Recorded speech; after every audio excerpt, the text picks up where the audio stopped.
Welcome to my channel. अस्सलाम वालेकुम YouTube family, उम्मीद करती हूँ आप सब खैरियत से होंगे। And easy lunch time recipe है, बहुत ही ज़बरदस्त बनते हैं। उम्मीद करती हूँ आप सबको ये पसंद आएगी। सबसे पहले हमने ऑयल के अंदर 3 से 4 अदद टमाटर बारीक कट के डाल दिए हैं। इसी के अंदर लाल साबुत मिर्चें मैंने काट के डाली हैं, हरी मिर्चें और ज़ीरा। यहाँ हल्का से इनको सॉफ्ट करेंगे ऑयल के अंदर। और यहाँ देखें, मैंने 6 से 7 अदद मीडियम साइज़ के आलू ले लिए थे और इस तरह से हमने इसको कट किया था गोल शेप में। सारे तमाम आलू मैं इसमें डाल दूंगी और डालने के बाद एक दफ़ा इसको मिक्स करूंगी और इसको हम रख देंगे लाइट दम पे।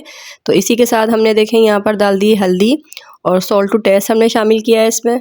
हल्दी 1 टेबल स्पून और सॉल्ट टू टेस्ट शामिल हमने किया है इसमें। हाफ कप दही भी था तो वो भी मैंने इसमें शामिल कर दिया है। ये ऑप्शनल है, अगर आपके पास अवेलेबल नहीं है तो आप इसमें नहीं डालें। टमाटर से ही इसका बहुत अच्छा टेस्ट आ जाता है। इसको अच्छे तरीके से मिक्स करने के बाद हम लाइट फ्लेम पे इसको रख देंगे। 15 से 20 मिनट के लिए देखिए मैंने इसे रखा था, कवर हटाया है तो ये देखिए कितने अच्छे बनके रेडी हुए हैं विदाउट पानी। हमने पानी शामिल नहीं किया, दही और टमाटर का ही जो पानी रिलीज हुआ था उसी से ये गल चुके हैं ज़बरदस्त से। तो बहुत अच्छे और बहुत क्विक रेसिपी है, उम्मीद करती हूँ आप सबको पसंद आएगी। और ये देखिए इस तरह से हमने इसको फाइनल डिश आउट कर दिया है। लास्ट पे हम धनिया शामिल करेंगे। उम्मीद करती हूँ वीडियो पसंद आए। मुझे दीजिए इजाज़त, अल्लाह हाफिज़।